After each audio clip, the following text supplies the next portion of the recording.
Perfeito. Obrigada, Luiz, né? Então, queria agradecer a oportunidade de apresentar aqui os nossos resultados dentro do Criosfera.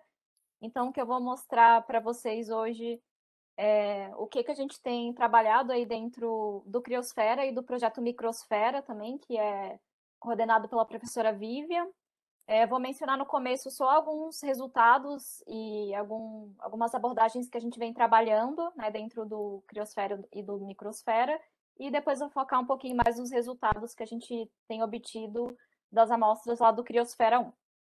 Então, a gente trabalha dentro da microbiologia com ecologia de bactérias e arqueias em diferentes ecossistemas da Antártica, e um dos trabalhos que a gente vem desenvolvendo nos últimos anos, também é lá na Ilha Deception, como o Vitor mostrou para vocês, né? Então a nossa abordagem é entender como esses micro-organismos são adaptados a extremos de temperatura. Então a gente coleta amostras em gradientes de temperatura, desde as geleiras até fumarolas que chegam a 100 graus, né? Então a gente quer entender como esses micro-organismos respondem a esses extremos de temperatura, como eles se adaptam, quais são os seus metabolismos e também as suas interações dentro, né, dessa comunidade de micro-organismos e as suas interações também com os parâmetros do ambiente. Então, a gente tem usado, né, a gente publicou trabalhos tanto com esses métodos independentes de cultivo, descrevendo essa diversidade taxonômica e funcional.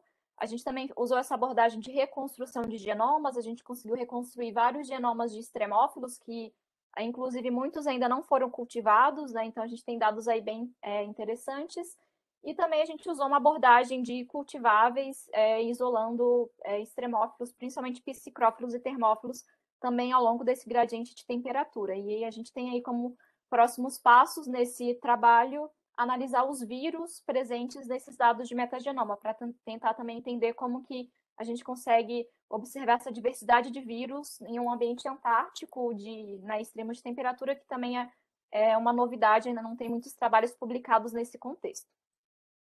E aí, outra abordagem que a gente também vem trabalhando, né, dentro do grupo da professora Vivian, em colaboração com o professor Rubens Duarte, né, hoje ele é professor da Universidade Federal de Santa Catarina, ele fez o doutorado com a professora Vivian, e desde o doutorado ele iniciou esse trabalho estudando os micro-organismos ao longo de solos expostos devido ao recuo de duas geleiras, né, as geleiras Collins e Baranovski, né, que ficam na Ilha Rei Jorge. Então, a gente tem trabalhado dentro desse contexto em diferentes pontos desse transecto do recuo das geleiras, com foco em estudar a diversidade também taxonômica e funcional ao longo desse recuo, e estudando a dinâmica de fluxo de carbono, respiração microbiana.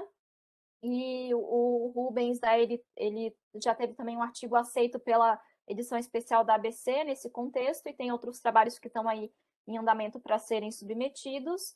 E agora a gente tem uma aluna de mestrado, né, que é orientada pela professora Vivian, que está fazendo essa abordagem de reconstrução de genomas a partir de dados de metagenoma ao longo desse solo aí do recuo das geleiras, e tentando responder algumas questões de quais genes estariam presentes a nível, né, desses genomas, relacionando aí ao potencial de metabolismo e resposta a estresse ambiental. E outro trabalho também que a gente vem interagindo com o grupo da professora Ilana Weiner, né, que trabalha com oceanografia física, e com a professora Camila também, que é uma professora do IOC que trabalha com microbiologia.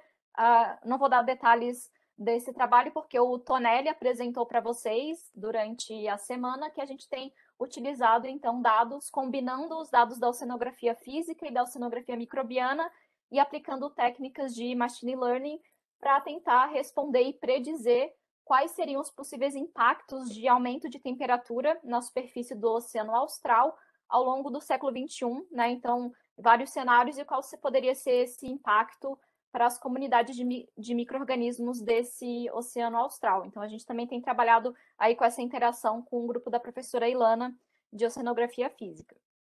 E agora, indo direto para os resultados do Criosfera, a gente tem trabalhado, então, com as amostras de neve ao lado, ali, ao redor do Criosfera 1, que foram coletadas em colaboração com o professor Heitor Evangelista, da UERJ, e o nosso objetivo nesse trabalho é entender a dispersão e a colonização dos micro-organismos lá no continente antártico, Então, com isso, a gente coletou amostras de neve. Eu já vou mostrar para vocês como que essas amostras foram coletadas ao redor ali do módulo Criosfera 1.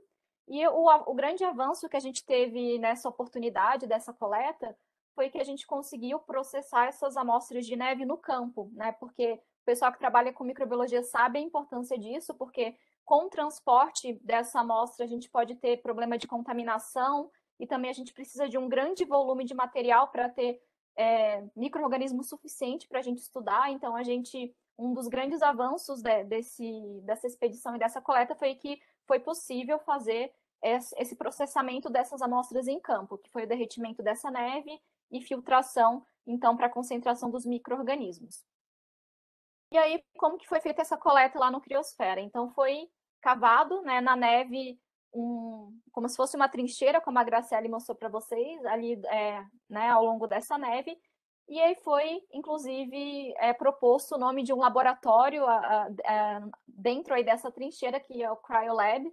E com isso, a ideia era a gente coletar amostras em diferentes camadas dessa neve, diferentes profundidades, que está exemplificado aqui nesse esquema, mais ou menos de 40 em 40 centímetros até 2 metros de profundidade nessa neve. Então, a gente coletou tentando preservar, né, com o foco de preservar esses estratos para estudar os micro-organismos em cada um desses estratos.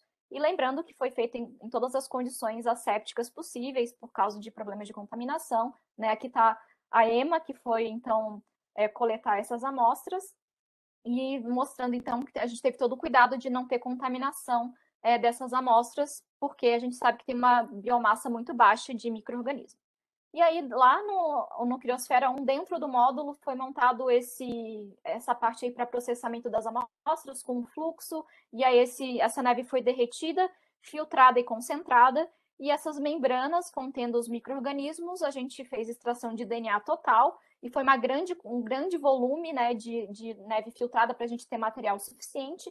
Esse DNA foi, então, sequenciado para a gente determinar a diversidade taxonômica ao longo desses estratos. Então, nesse trabalho, a gente usou uma abordagem de sequenciamento, né, de metataxonomia, de sequenciamento do 16S, e não de metagenoma. E aí, o que a gente, né, encontrou?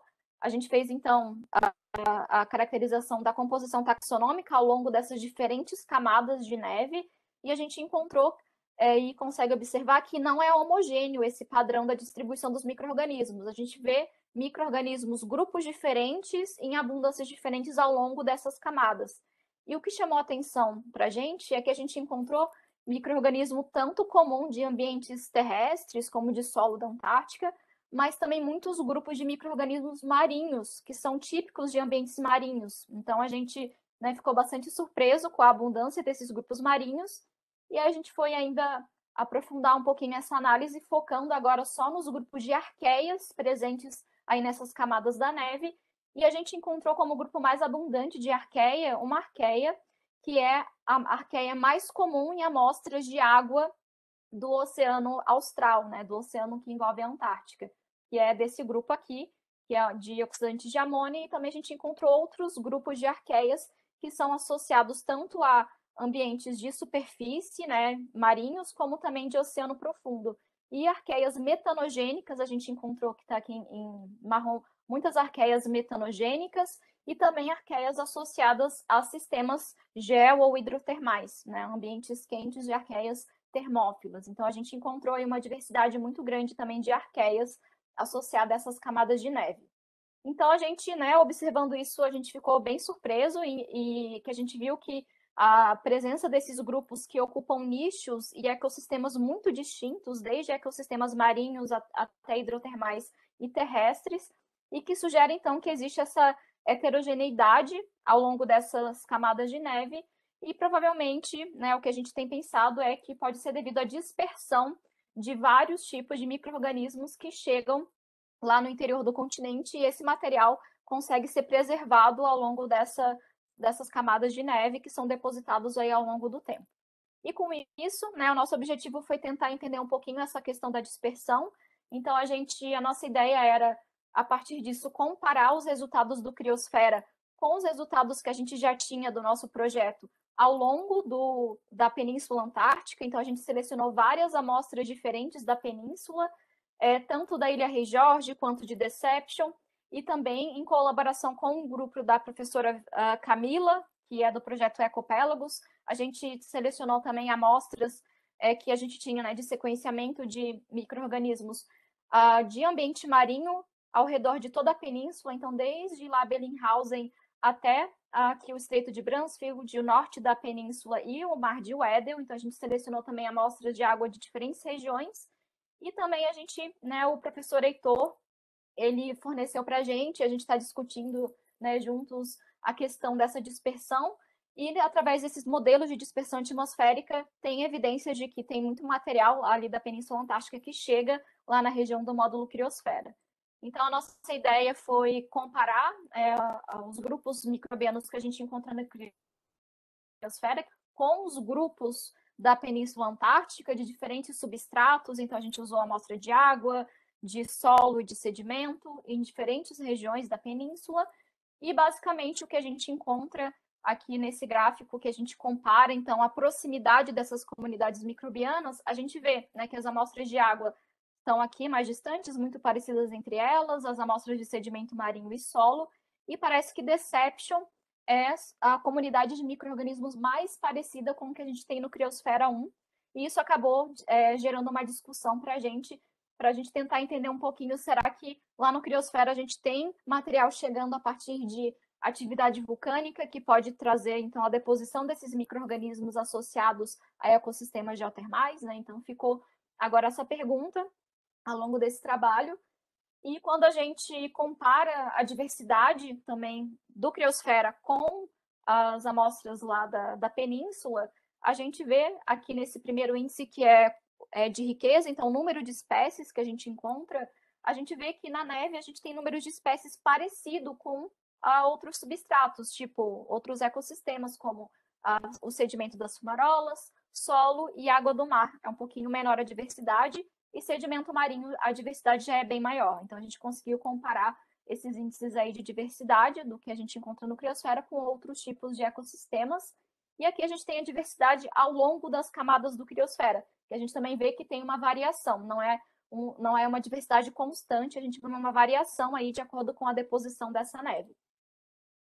A gente também fez aí mais em detalhes, tentando entender a diversidade de arqueias nesses ecossistemas, que foi a dissertação da Juliana Neiva. Então, ela fez uma seleção só de grupos de arqueias, comparando o Criosfera com essas amostras também da península. Então, a gente viu que tem uma diversidade muito grande de arqueias em todos esses ecossistemas, e a gente fez a predição metabólica a partir desses dados de 16S, utilizando uma ferramenta de predição, em que a gente viu alguns micro-organismos que estão associados à metanogênese e oxidação de metano, então muito importantes nessa relação aí do ciclo do metano e também do ciclo do nitrogênio e do enxofre.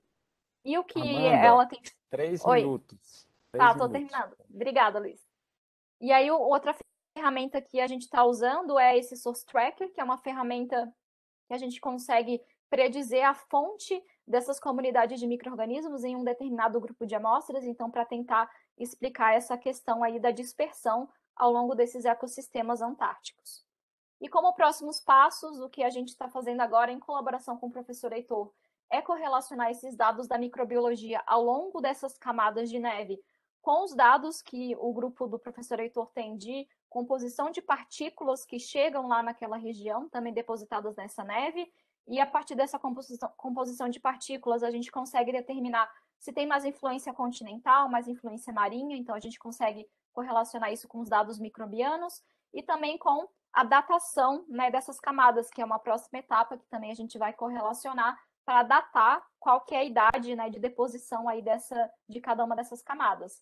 E com isso surgiu agora novas questões a partir desse trabalho, em que seria muito importante a gente tentar entender o funcionamento dessas comunidades microbianas, nessas camadas da neve, e focando principalmente no metabolismo do metano, né? Porque a gente viu que tem muitas arqueias relacionadas ao metabolismo do metano, e a gente sabe que o metano tem uma grande importância quando a gente fala aí de questões de aquecimento daquela região e mudanças climáticas. Então, novas perguntas surgiram a partir disso, né, que seria muito importante a gente estudar especificamente esses metabolismos quimiosintéticos, tanto aplicando ferramentas da metagenômica, quanto de cultivo, até voltando aí atrás, métodos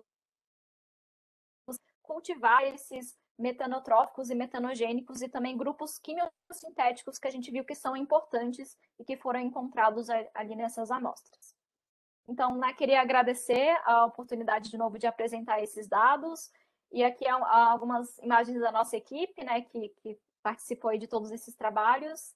E então, muito obrigada.